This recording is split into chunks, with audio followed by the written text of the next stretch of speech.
Os próximos domingos a gente vai trabalhar a temática da igreja.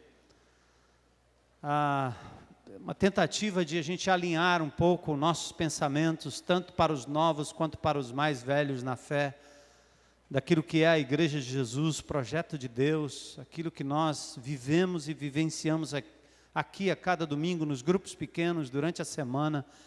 Então nós vamos abordar vários aspectos da igreja até o dia 17 de dezembro. Certamente vai ser um momento muito precioso para todos nós. Capítulo 2. Ao cumprir-se o dia de Pentecostes, estavam todos reunidos no mesmo lugar.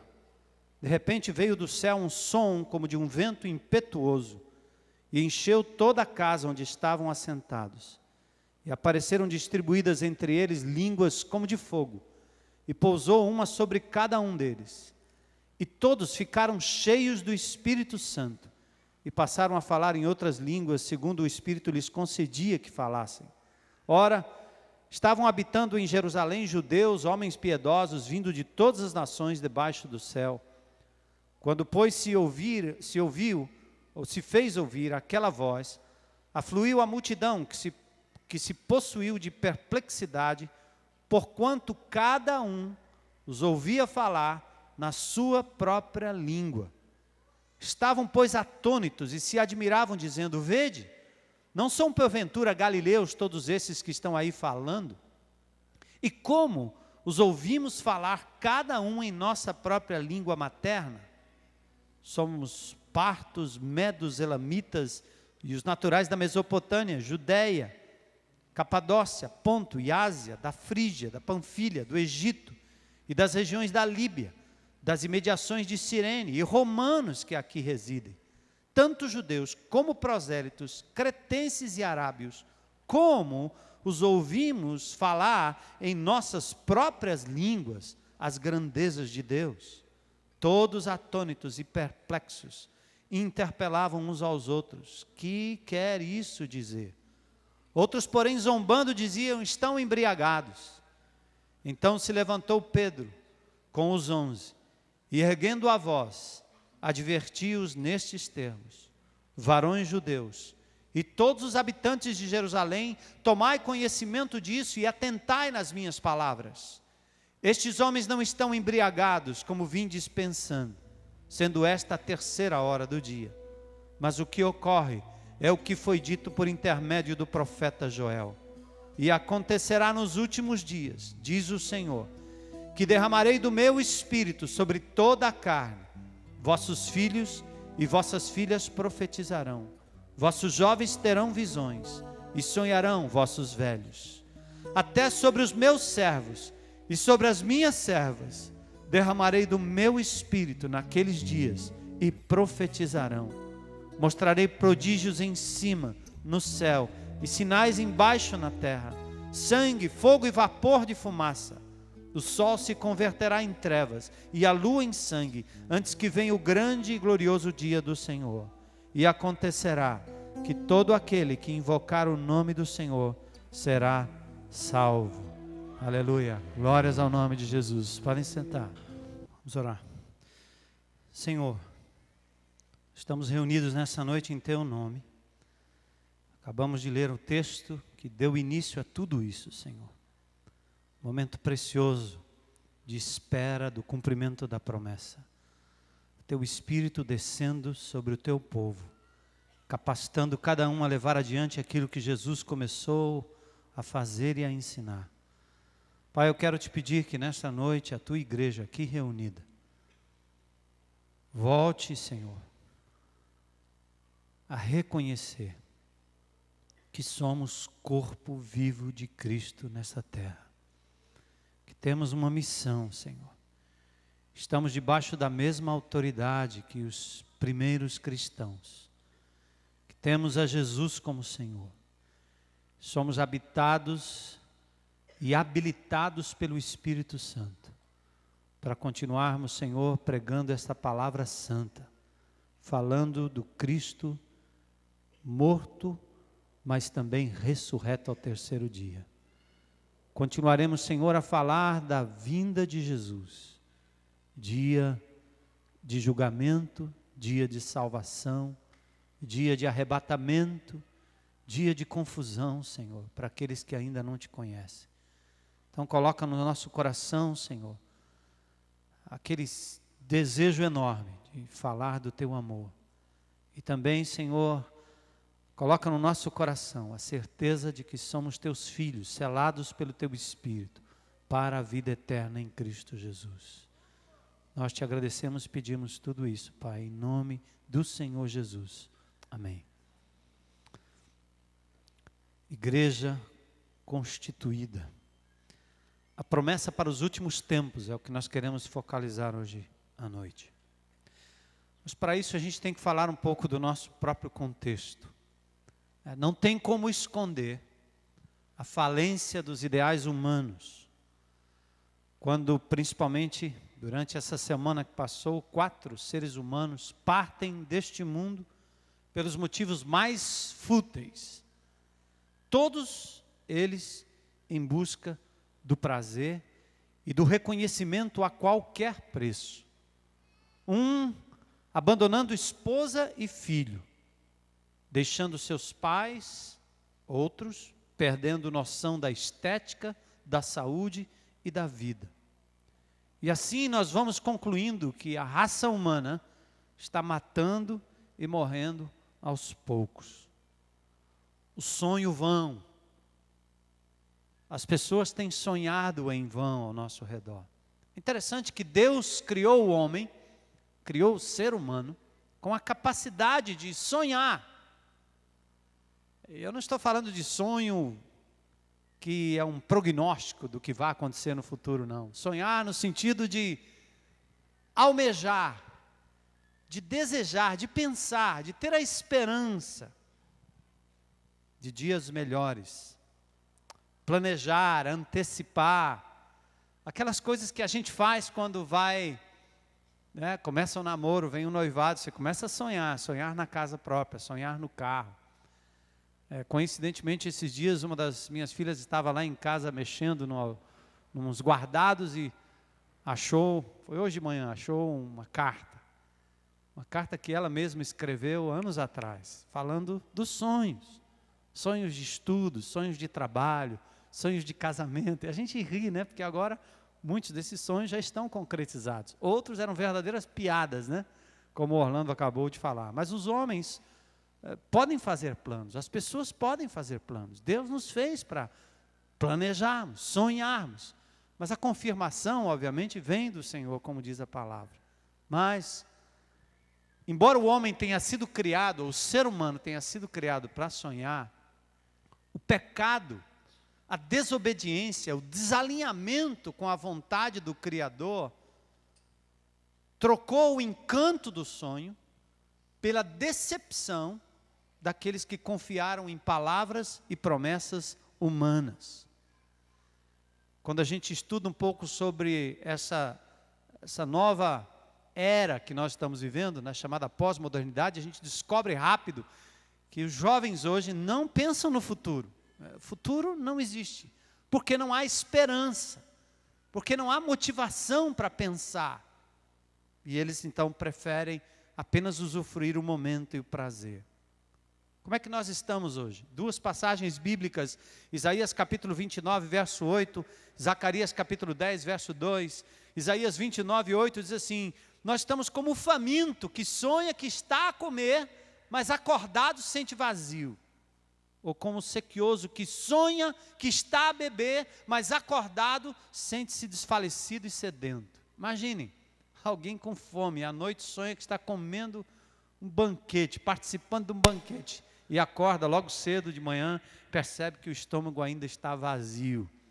Os seres humanos hoje planejam felicidade, planejam a posse de coisas, planejam usufruir de momentos preciosos, sonham, mas acordam no outro dia como esse dito bíblico e essa palavra bíblica, Acaba acordando no outro dia com fome, porque não deu nada certo. Zacarias 10, 2 diz: os ídolos do lar falam coisas vãs, e os adivinhos veem mentiras. contam sonhos enganadores e oferecem consolações vazias. Por isso anda o povo como ovelhas, aflito, porque não há pastor. Eu acho que o texto de Isaías tem a ver com o que está acontecendo lá fora no mundo. O texto de Zacarias tem a ver com o que está acontecendo no mundo evangélico. Eu estou cansado de conversar com líderes que estão completamente desanimados no ministério. E pessoas decepcionadas com a vida cristã, até com a igreja, com a liderança. Parece que os ídolos do lar estão falando coisas vãs, os adivinhos estão dizendo mentiras, estão prometendo coisas que não acontecem, sonhos enganadores, consolações vazias. Por isso o povo parece que anda como ovelhas aflitas, porque não há pastor. Os exemplos estão aí. O professor e a estudante são mortos. Reportagem do jornal O Povo. Gabriela Murati, de 13 anos, e seu instrutor de piano, Marcos Maronês Júnior, de 31, recém-separado e pai de um filho, os dois encontrados agonizando dentro de um quarto de motel em Porto Alegre, na manhã de domingo. E aquelas duas jovens, Carla Sobrado Cassali e Ana Carolina Reston. Estudante de moda, morreu depois de ter sido hospitalizada por complicações da anorexia. Carla tinha 21 anos. Ana Carolina, modelo que perdeu a vida na terça-feira. Uma media 1,70 m e pesava 45 quilos, a outra 1,74 m e 40 quilos. Quantos sonhos, né, que a mamãe tem. E muitas mamães começam logo com as criancinhas, logo pequenininha, querendo que sejam modelos. Quantos sonhos. O desespero é tanto que as próprias pedras estão clamando, irmãos. Preste atenção. Você que é crente em Cristo Jesus, que faz parte do corpo de Cristo, as pedras estão clamando. Você hoje está ouvindo da boca de pessoas que até odeiam o Evangelho, são avessos à pregação do Evangelho de Jesus, eles estão clamando, denunciando e dizendo coisas como eu ouvi, aliás, li, numa coluna do Arnaldo Jabor, esse que odeia os evangélicos. Ele escreve coisas assim: tudo que depende da vontade dos homens e seus sonhos de controle não chega a um final feliz. O mundo está regido por uma tumultuosa marcha de fatos sem causa, de acontecimentos sem origem, de objetos sem sujeitos. Temos acesso a uma informação infinita que não se fecha. Temos mais ciência e menos entendimento. A palavra felicidade, né? Ser feliz é vivência pelo avesso, pelo não. Ainda diz mais, esse mau exemplo estimula a saudade por um regime que restaure certezas, crenças, como futuro, ordem, nação, identidade e povo. Olha aí, as pedras estão clamando, dizendo, alguma coisa tem que acontecer para restaurar o sentido de futuro, de ordem, de nação, de identidade, de povo. Você já ouviu essas palavras em algum lugar? Já leu em algum lugar? Eu as leio na palavra de Deus. Futuro certo em Cristo Jesus. Povo santo, nação santa, identidade, marca de Cristo em nós. Crença na palavra de Deus, nos absolutos divinos. Identidade, somos filhos de Deus em Cristo Jesus, lavados pelo seu sangue, remidos pelo seu sangue. Que maravilha! Mas a nossa geração está insatisfeita, aflita e sem motivação para sonhar, acreditar e antever ou lutar por algo que vale a pena. O povo de Deus carente de identidade. O próprio pastor Carlos Queiroz escreveu num artigo: há um desencanto com as utopias, escassez de sonhos e esperanças. Queremos, à luz da Escritura, inspirados pelo Espírito Santo, resgatar novas esperanças na missão que Deus nos tem confiado. Sim, à luz das Escrituras e a iluminação do próprio Espírito Santo, nós queremos resgatar a esperança e voltarmos a sonhar. Sonhar com o reino de Deus e viver o reino de Deus através da sua igreja, corpo vivo de Cristo. Aquilo que a sociedade promete e não cumpre, em Cristo Jesus, na igreja de Jesus, é perfeitamente possível. É perfeitamente possível. Foi assim nos sonhos dos primeiros dias. Deus usou sonhos com certa frequência para comunicar a sua vontade ao ser humano. Quando a palavra escrita ainda não existia, Deus se comunicava através dos sonhos. Impressionante. Gênesis 20, verso 3, Deus fala a Abimeleque sobre a esposa de Abraão. Gênesis 28, Jacó tem visão da escada que tocava os céus, em sonhos. Gênesis 31, 10, a prosperidade de Jacó na casa de Labão. Números capítulo 12, verso 6, Deus fala ao profeta em visão e sonhos.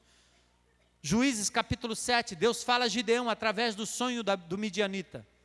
Daniel capítulo 2, verso 28, Daniel interpreta o sonho de Nabucodonosor acerca dos tempos futuros. A estátua, a cabeça de ouro, peitos e braços de prata, o ventre e os quadris de bronze, as pernas de ferro e os pés de ferro com barro. Daniel capítulo 7, sonhos e visões marcam a vida de Daniel no exílio. Ele anteviu o desenrolar da história da salvação. O Deus dos céus, quem revela os mistérios. A visão e os sonhos dados pelo Senhor possibilitou ao seu povo, ao longo da história, em meio à catástrofe, a antevisão da esperança, capaz de motivá-los a enfrentar as lutas do presente. Presta atenção, povo de Deus. A coisa que o diabo mais quer é acabar com a sua esperança, para que você não fique firme, forte, corajoso e perseverante diante das tribulações. Interessante, no limiar dos grandes movimentos da história de Deus, Deus fez com que o homem sonhasse. Abraão, no ano 2000. José era chamado de sonhador de sonhos, pejorativamente. Fome, preparação para o Egito. Salomão, no ano 1000, pedindo sabedoria.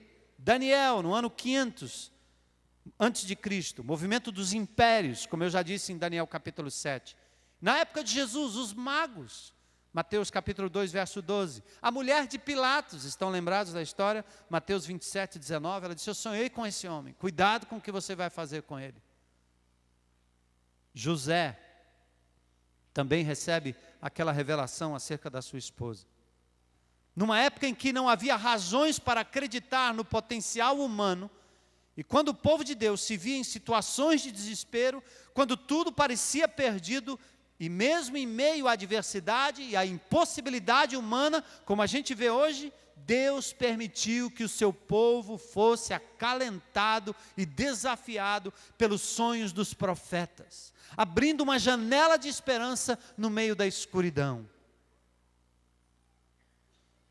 Hoje, diante do desespero da raça humana ao nosso redor, nós temos uma palavra viva, irmãos.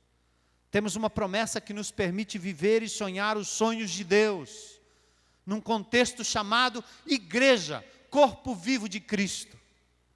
E nós precisamos entender essa conexão, e é nessa tecla que nós vamos bater. Nós fazemos parte de um organismo criado por Deus.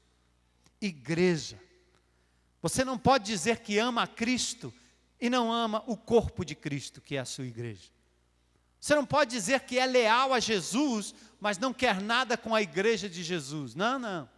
Isso é uma incoerência, isso não existe. Jesus certamente vai abominar qualquer indivíduo que ache que possa viver, ou que tenha a pretensão e a presunção de viver sem estar inserido no corpo de Cristo, que é a sua igreja. Local, visível, como as igrejas do Novo Testamento, como as igrejas do Apocalipse. Com nome, endereço, com local, a igreja de Sardes, a igreja de Éfeso, a igreja de Tiatira, a igreja de Esmirna, com seus líderes, a igreja de Corinto, com seus defeitos e problemas e lutas e dificuldades, lutas essas que certamente vêm com a queda do ser humano, com aqueles que vêm da sociedade já totalmente quebrado, ou quebrados, mas é a igreja de Jesus, é corpo vivo de Cristo. Diante do desespero humano, eu volto a repetir, temos uma palavra viva, uma promessa que nos permite viver e sonhar os sonhos de Deus num contexto chamado igreja, corpo vivo de Cristo. Vamos abrir em Joel capítulo 2. Joel capítulo 2, Velho Testamento.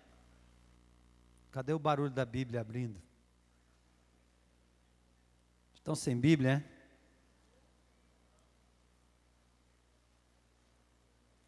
Ezequiel, Daniel. Olha, o ano que vem vocês vão conhecer esses livros de frente para trás, de trás para frente, a ordem, tudo. Vocês vão ver o que é que vai acontecer o ano que vem aqui. Joel capítulo 2, Ezequiel, Daniel, Oséias, Joel. Acharam?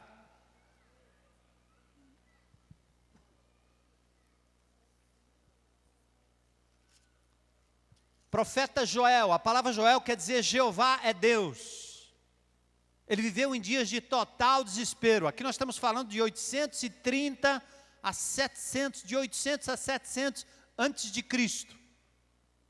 800 anos antes de Cristo. Nessa época, Israel estava sendo devastada pela praga de gafanhotos e uma seca violenta, que ilustrava o castigo prestes a cair sobre a nação por causa da desobediência. Joel, no capítulo 1 até o capítulo 2, verso 11. Quer dar uma olhada no livro aí? Rapidinho. O capítulo 1, dos versículos 1 em diante, fala da ruína do povo. O caráter, as reações, o retrato, a profecia da ruína futura. No capítulo 2, nós já temos essa profecia da ruína futura, a exortação ao arrependimento, capítulo 2, versos 12 a 17. No capítulo 2, do verso 18 em diante, começa a profecia de restauração, vai até o capítulo 3. Nesse contexto de praga, de seca, de desgraça, surge uma promessa de restauração que viria marcada pela capacitação divina e que possibilitaria ao seu povo novamente profetizar, sonhar e ter visões. Eu quero só alertar aos irmãos, eu vou brincar com a palavra pentecostal, porque eu sou pentecostal. Eu pertenço a uma igreja que nasceu em Pentecoste, e a igreja de Jesus não funciona sem o Espírito Santo. Então eu sou pentecostal. Batizado no Espírito Santo, porque todo crente que aceita Jesus como Senhor e Salvador, recebe o Espírito, é batizado, mergulhado no corpo de Cristo, e por isso tem o Espírito Santo. E os sinais que advêm do batismo do Espírito Santo, pode ser o dom de línguas, pode ser o dom de evangelismo, pode ser o dom de ensino, pode ser o dom de profecia, N dons. Não se prendam ao que aconteceu em Atos 2, que a gente vai olhar o texto já já. Aos pentecostais de plantão, digo eu, visões não é só adivinhação, sonhos não é só exercício de adivinhação. E quando nós falamos aqui em profecia, também não é só antever futuro. Essa é uma brincadeira que as cartomantes e os espíritas fazem isso muito bem. Esses dons espetaculares que nós nos prendemos nas igrejas evangélicas como sendo os grandes dons, são todos replicados num centro de macumba ou num centro espírita. Eu já frequentei um, já sei como é, já estive lá, já ouvi, já vi coisas espetaculares que talvez o pentecostal não consegue repetir.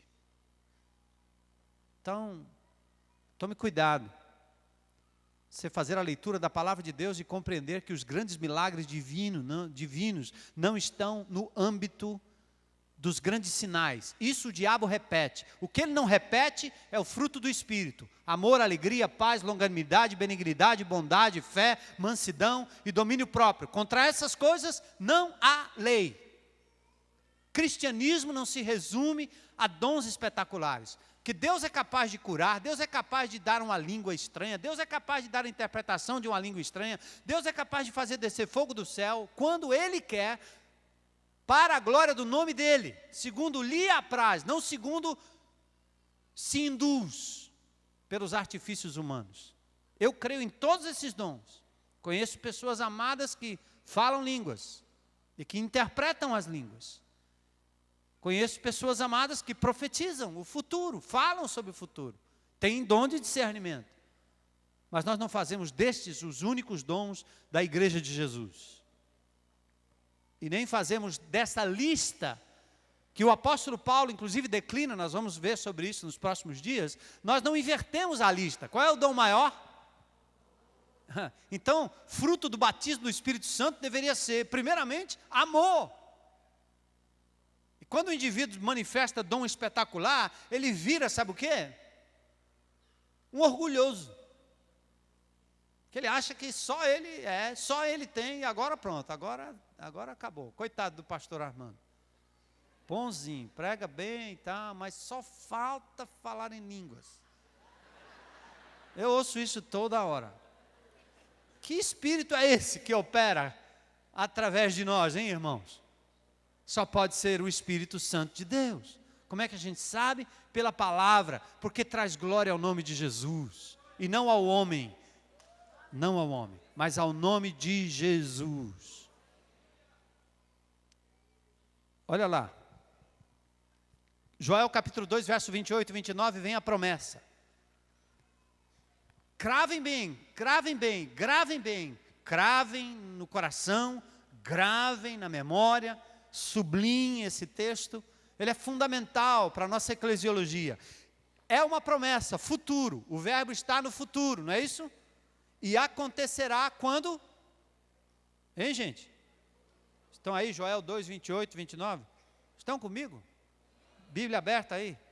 E acontecerá quando? Depois. Que o quê? Derramarei do meu espírito sobre toda a carne. Vossos filhos e vossas filhas profetizarão. Vossos velhos sonharão. Os vossos jovens terão visões. Até sobre os meus servos e minhas servas farei o quê? Derramarei o meu espírito naqueles dias. Glória a Deus. Olha que promessa maravilhosa. Primeiro, ela é abundante. Jesus, o Senhor, diz que derramaria. Deus nunca deu nada pela metade, nem mesquinhamente. Dá salvação e não dá a unção. Como é isso aí? Dá o Espírito, depois tem que fazer outra coisa para ganhar o Espírito depois. Que coisa mais furada. Deus vai derramar abundantemente o seu Espírito. Quando o Evangelho é pregado, quando o pecador se arrepende, o Espírito é derramado em profusão. É muito, é derramamento. É pessoal, é o meu Espírito. É o meu Espírito. Em algumas seitas são outros indivíduos que encarnam. Em alguns lugares são outros indivíduos que são proclamados, invocados. Hoje eu li um artigo no jornal que falava sobre a adoração e veneração. Que piada. Dulia, hiperdúlia. Dúlia ou hiperdúlia. Ah, que piada. Como se tivesse uma outra forma de chegar a Deus, a não ser por Jesus e só Jesus. Sabe quem é que está em nós? É o Espírito. Derramaria o meu Espírito, diz o Senhor. É poder de Deus compartilhado pela sua presença no meio do seu povo. E aqui diz que também esse derramar seria abrangente. Toda a carne. Ninguém vai ficar de fora da ação do Espírito. Filhas e filhos profetizam. Velhos sonham. Jovens têm visões, servos e servas derramam do Espírito. A promessa estava dada, agora é claro, vai acontecer, futuro. Vamos nos colocar lá atrás, 800 anos antes de Cristo. Toda a carne, há uma profecia, não mais Moisés apenas, não mais Daniel apenas, não mais Davi apenas, não. Agora é sobre toda a carne. O que foi anelado por Moisés, acabou sendo anunciado por Joel, mas foi difícil esperar o dia do cumprimento. Ouçam isso, questão histórica. Quando Deus fez a promessa, o povo quis ajudar a Deus, como Sara quis ajudar a Abraão. O que é que fizeram? Ah, vai chegar o dia, então nós vamos adiantar o trabalho. Vamos fazer. O povo judeu esperou, mas negligenciou porque não esperou o suficiente. Perdeu a capacidade de sonhar e começou a construir fortalezas como Massada, e começou a montar grupos guerrilheiros como os sicários, tentando mudar a realidade opressora pelas suas próprias mãos. Parou de orar, parou de esperar na promessa de Deus e começou a fazer por onde? Já viu essa aí? O camarada que diz assim, não, eu também tenho que fazer por onde? Vá, mas não adiante os sonhos de Deus, não tente montar os sonhos de Deus, os planos de Deus. Você constrói uma Babel, vai dar confusão. Pentecoste é outra coisa. Por isso, quando Jesus veio, ele viu multidões, compadeceu-se delas, porque estavam como? Aflitas e exaustas, como ovelhas que não têm pastor. Mas e a promessa?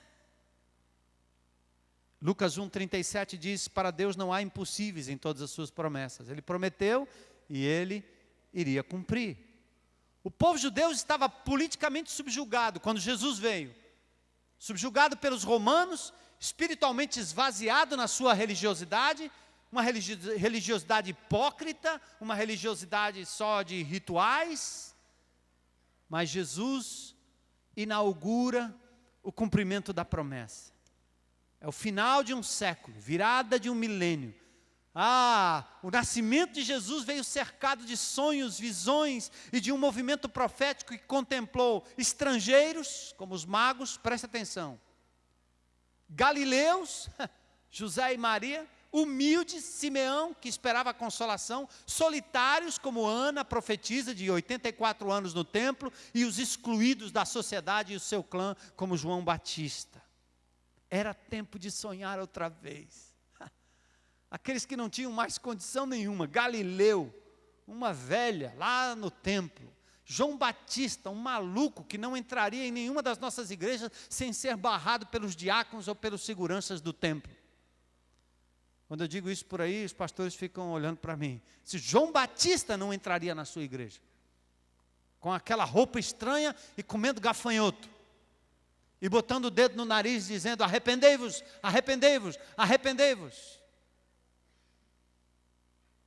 Mas a vinda de Jesus começa esse movimento maravilhoso. Parece que a promessa está chegando, glória a Deus. Era tempo de sonhar de novo, tempo de sonhar de novo. A vinda de Jesus deu aos que estavam sem esperança uma possibilidade de sonhar com o reino que não seria implementado por meios políticos, econômicos, religiosos. Presta atenção, queridos, sem armas, sem palácio, sem organograma, sem títulos, Jesus fez o povo viver e sonhar, enquanto ele mesmo morria, empenhando a sua própria vida para tornar o sonho e a promessa uma realidade. É a esse Jesus que eu sigo, é a esse Jesus a quem eu sirvo. Alguém que foi capaz de dar a sua própria vida para fazer com que o povo sonhasse. A prostituta voltou a sonhar. O aleijado voltou a andar, a sonhar. O cego voltou a ver e a sonhar. Jesus começou a fazer essa tremenda revolução no cumprimento das suas promessas de 800 anos antes, sem armas nas mãos, sem poder político, sem nada disso que hoje a nossa sociedade nos oferece para obtermos felicidade, e é frustração atrás de frustração, frustração atrás de frustração. Quer ser modelo? Quer ser um empresário bem-sucedido? Quer ser um político? Você quer depender da política? Do que você quer depender? Como é que você vai montar os seus sonhos, meu amigo? Diz aí.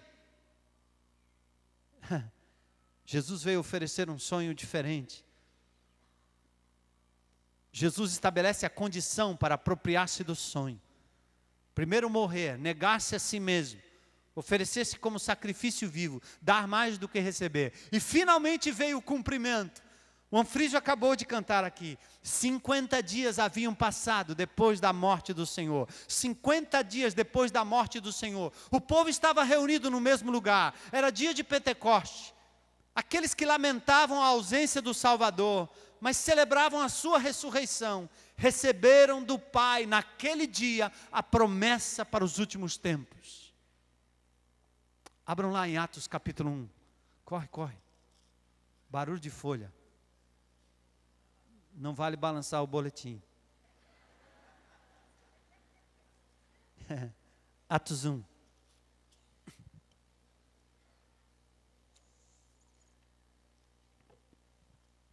Atos capítulo 1, olha o verso 4. Jesus, comendo com eles, determinou-lhes que não se ausentassem de Jerusalém, mas que esperassem o quê?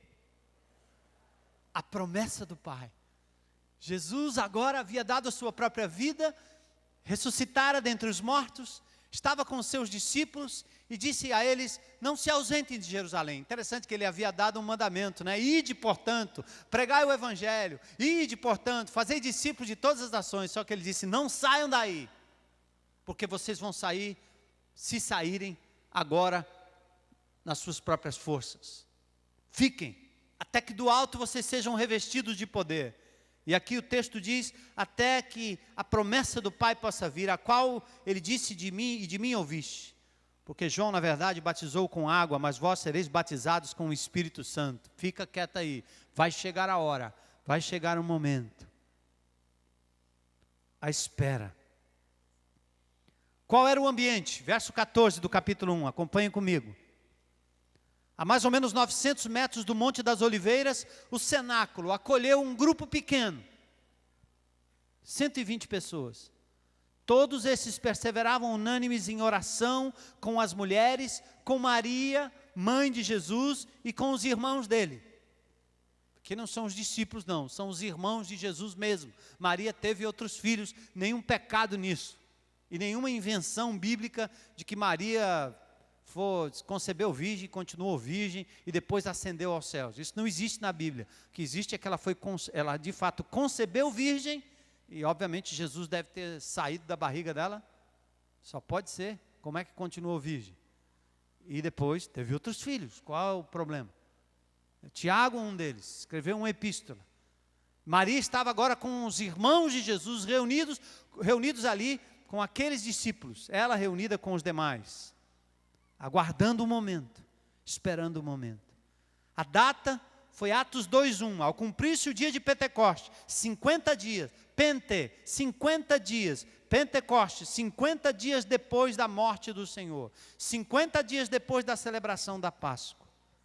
Era a quarta das festas anuais dos judeus, Páscoa, pães asmos e primícias. Pentecostes, o nome grego para a festa das semanas, por ser a 7ª semana, 7 dias depois das primícias, celebração da colheita do trigo, Êxodo 23:16. Agora aconteceu o fenômeno, reunidos no mesmo lugar, lá no cenáculo. O que aconteceu veio do céu, o que, gente? Um som intenso, semelhante ao de vento, semelhante a de vento. Verso 1 do capítulo 2. O Espírito é derramado naquela hora, é compartilhado, como Joel profetizou, o meu Espírito, Atos 2:17, do meu Espírito, e a proclamação das grandezas de Deus que supera as barreiras étnicas. Presta atenção aqui também aos amados irmãos que se acham mais pentecostais do que os demais. Grifem, anotem esses 3 textos da palavra de Deus. Atos 2:6, Atos 2:8, Atos 2:11. Quando o Espírito Santo de Deus veio, o grande fenômeno não foi falar em línguas. O grande fenômeno foi o quê? Cada um ouviu falar na sua própria língua materna as grandezas de Deus. Olha aí. 3 vezes no texto é enfatizado isso. E se vocês leram comigo, vocês perceberam as etnias aqui representadas. Dá uma olhada. Somos, verso 9, somos o quê? Partos, medos, elamitas, da Mesopotâmia, Judéia, Capadócia, Ponto e Ásia, da Frígia, Panfilha, Egito, Líbia, até da Líbia, imagina, o Gaddafi. Cirene, prosélitos, cretenses de Creta, os arábios, romanos. E qual era a grande perplexidade aqui? Preste atenção. Lá em Gênesis 11, quando os homens quiseram construir a sua torre para alcançar os céus e fazer um grande nome, o que é que Deus fez? Confundiu as línguas. E cada um agora, assim, eles não se entendiam entre si.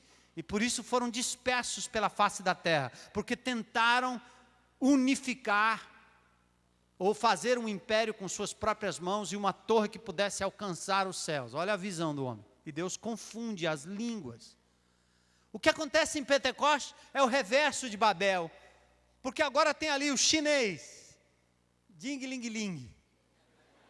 O alemão, Hans. Cada um lá. E o português e o inglês, imagina. Yes, yeah. Pedro se levanta e começa a pregar.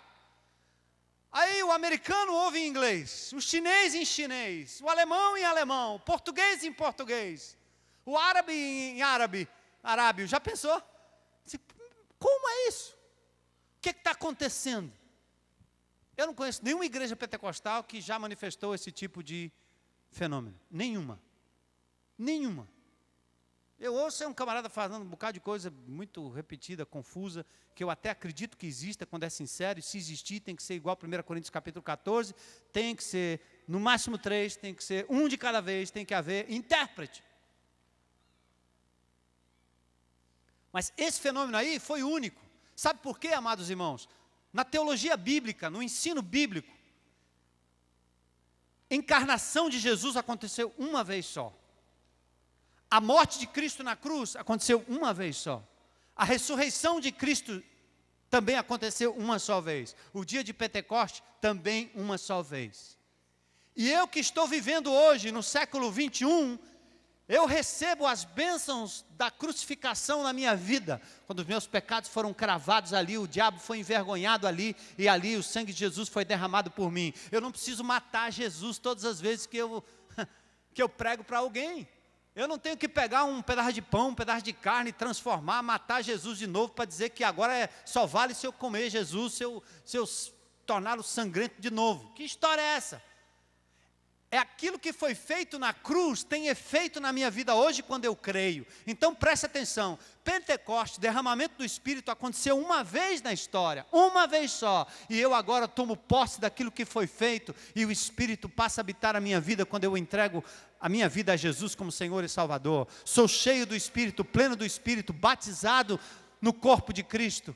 Isto aconteceu uma vez só, e o efeito daquilo é aplicado na minha vida quando eu creio em Jesus. De novo, abram comigo em Atos capítulo 11, verso 17. Pedro está explicando por que em outros lugares, outras pessoas falaram em línguas depois de Pentecostes. Por quê? Por quê? Porque os judeus não acreditavam que gentios poderiam crer em Jesus e serem salvos. Porque os judeus ficaram em Jerusalém, achando que a salvação era só para eles, até que em Atos capítulo 8 o Senhor mandou uma perseguição e eles tiveram que sair por aí pregando. Quando chegou lá no capítulo 11, na casa de Cornélio, tem um fenômeno. E Pedro está lá, no meio dos gentios, só foi lá porque recebeu uma visão, dizendo, vá, o que eu considerei puro, você não considera impuro, porque o judeu nem entrava na casa de um gentio. Quando aqueles homens aceitaram Jesus, o mesmo fenômeno aconteceu, eles falaram em línguas. Ótimo. Pedro então volta para explicar para aqueles judeus que também gentio participou daquele mesmo fenômeno, que Deus permitiu que se repetisse para mostrar ao judeu que gentio também agora aceitava a fé em Cristo Jesus. O fenômeno não se repete em mais nenhum outro lugar da Escritura. Mas em Atos 11, 17, Pedro dá a explicação. Olha aí, grifem, anotem, para depois não dizer que nunca ouviu. Olha aí, Pedro está explicando. Ele está dizendo aqui, verso 15. Quando, porém, comecei a falar, caiu o Espírito Santo sobre eles. Como? Hein? Estão comigo aí? 11, 15. Como também sobre nós, quando? No princípio. Então ele está explicando, dizendo, olha, o que aconteceu com eles, aconteceu igual ao que aconteceu com a gente. Estão entendendo que eles também são filhos de Deus, eles também aceitaram, também é verdade. Judeu quer sinal, porque é infantil. Aí diz assim, então me lembrei da palavra do Senhor quando disse, João na verdade batizou com água, mas vós sereis batizados com o Espírito Santo. Olha o verso 17, presta atenção, aí é que você deve grifar, tá certo? Pois se Deus lhes concedeu o mesmo dom que a nós nos outorgou, quando, gente? Quando o quê? Cremos em quem? Quem era eu, cara, que pudesse resistir a Deus? Ouçam aí o que eu estou dizendo, ouçam o que a palavra está dizendo, não é o que eu estou dizendo, o que a palavra está dizendo. Olha aí, de novo, se Deus lhe concedeu o mesmo dom que a nós nos outorgou, quando? O dom foi outorgado, foi dado quando cremos no Senhor Jesus. Ele está falando do dom do Espírito Santo, do batismo do Espírito Santo, da manifestação poderosa do Espírito Santo, que segundo o apóstolo Pedro aconteceu quando eles creram no Senhor Jesus. Não adianta inventar. E aí se submeter a um emocionalismo que não leva a nada. É muito fácil você repetir as coisas. Aliás, quando Paulo fala de línguas em Corinto, você sabe o que aquelas profetisas de Delfos faziam? Elas iam por um lugar onde tinha eco. Aí elas falavam, e o eco devolvia, aí elas interpretavam.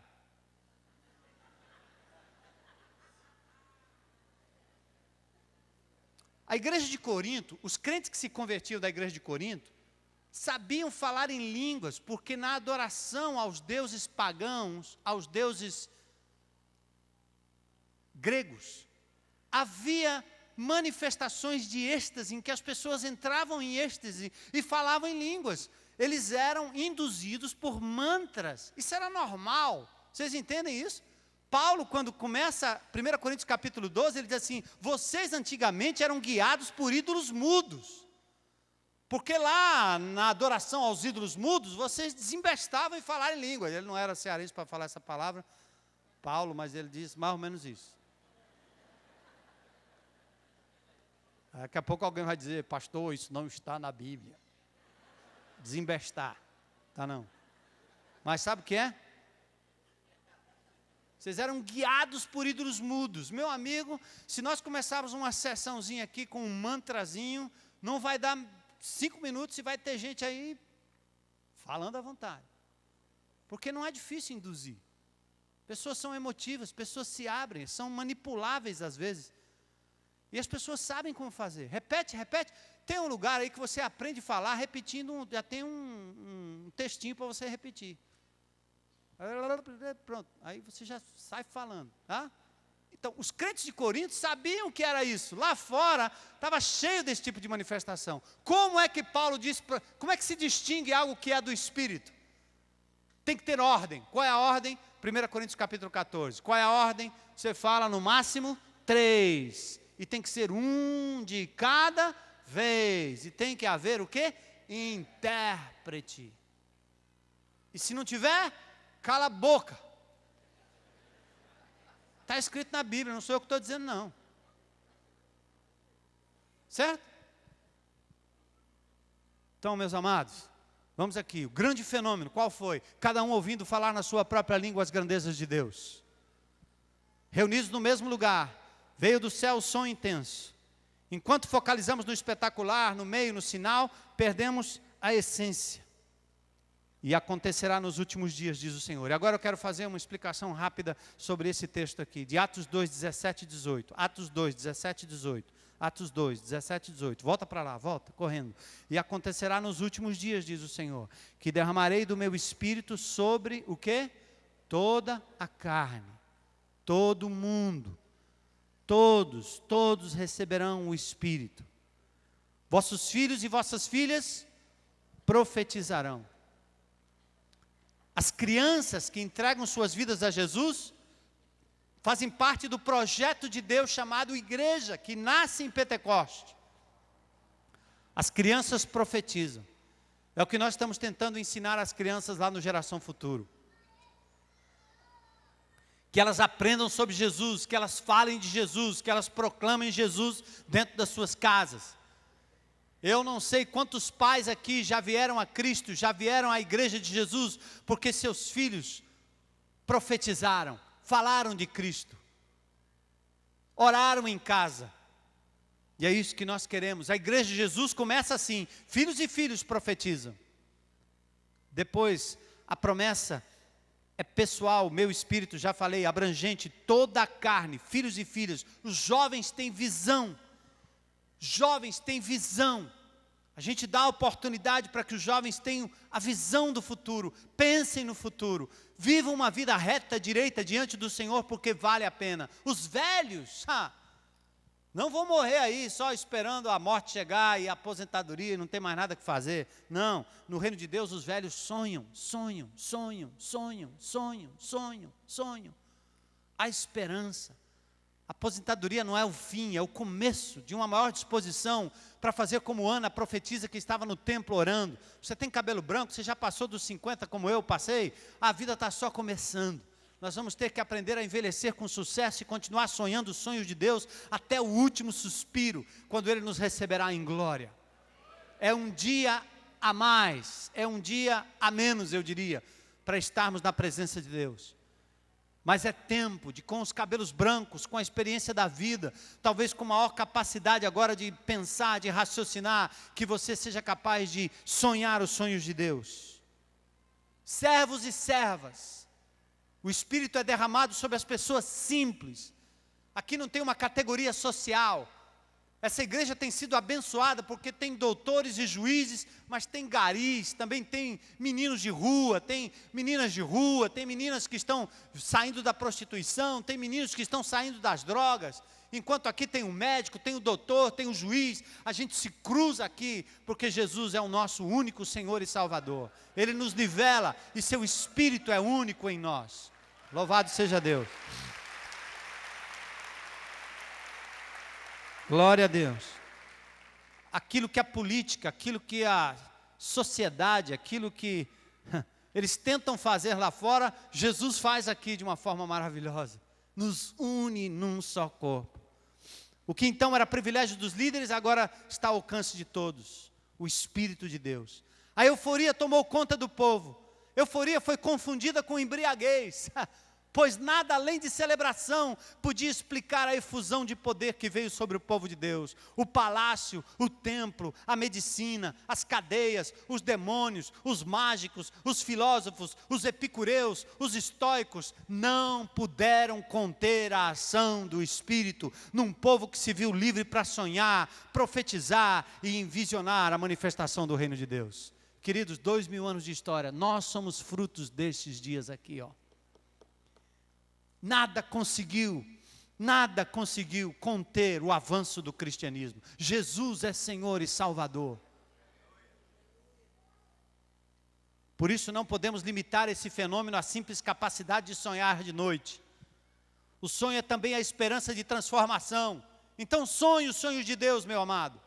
É esperança de renovação, esperança de vitória, esperança de reconciliação, esperança de unidade, esperança de termos famílias abençoadas, amizades profundas, abundância de suprimento, paz que o mundo não conhece, amor genuíno, de vida vivida na plenitude, mas acima de tudo a certeza da presença de Deus através do seu Espírito em nós.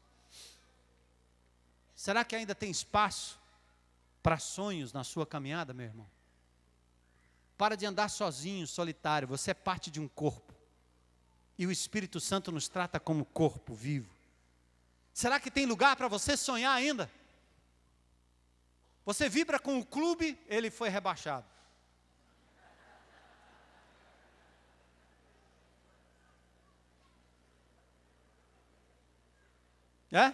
Você vibra com o partido, que decepção.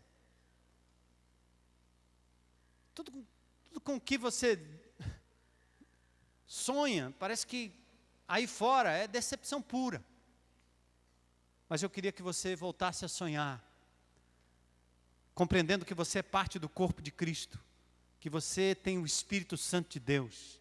Você pode sonhar com a restauração de coisas quebradas, cura de coisas doentes, com salvação de perdidos, com libertação de pessoas cativas, com a consolação na perda, com o amor que lança fora o medo, com a presença certa do Senhor Jesus. Amém? Hoje eu estava numa premiação, eu disse assim, engraçado o que o povo de Deus faz, né? Eu não sei nem se ele está aqui, mas tem um amigo nosso que corre no rally, eu estava lá no momento, aí o nome dele era Paulo Miséria. E um dia eu estava escrevendo para um negócio, eu disse assim, não, vou dar um novo nome para ele. Aí dei o nome dele de Paulo Fartura. E hoje na premiação, quando foram chamar um rapaz, né? Disseram, e agora nós vamos chamar para receber o prêmio de tal lugar, Paulo Fartura. Eu disse, glória a Deus. Dá para sonhar? Até em mudar o nome dos outros. Para dizer, meu amigo, você tem dignidade, deixa de ser miserável, você vai ser cheio de fartura. Né? Glória a Deus. Muda o nome. Sabe? Abençoa, dá dignidade. Né? Abençoa o outro, dá dignidade. Isso é cristianismo, isso é povo de Deus. Nós temos que encher essa cidade com a glória de Jesus, com o nome de Jesus, bendizendo. É sonhar de novo, com a restauração, com a presença certa do Senhor. Orlando, pode subir aqui. Conclusão, sonhar com uma igreja atuante, que multiplica sonhos realizáveis e que gera espiritualidade integral, sã, viva e genuína. Amém? Porque para nós o sonho não acabou. Salmo 126, 1-3 diz, quando o Senhor restaurou a sorte de Sião, ficamos como quem sonha. Então a nossa boca se encheu de riso e a nossa língua de júbilo. Então entre as nações se dizia, grandes coisas o Senhor tem feito por eles. Com efeito, grandes coisas fez o Senhor por nós. Por isso estamos alegres. Somos corpo de Cristo, corpos vivos de Cristo. Somos igreja de Jesus. Apesar das manifestações espetaculares, o destaque fica por conta do conhecimento de Deus, da vida comunitária, da justiça, da obediência, da proclamação, da libertação dos que se encontram nas trevas.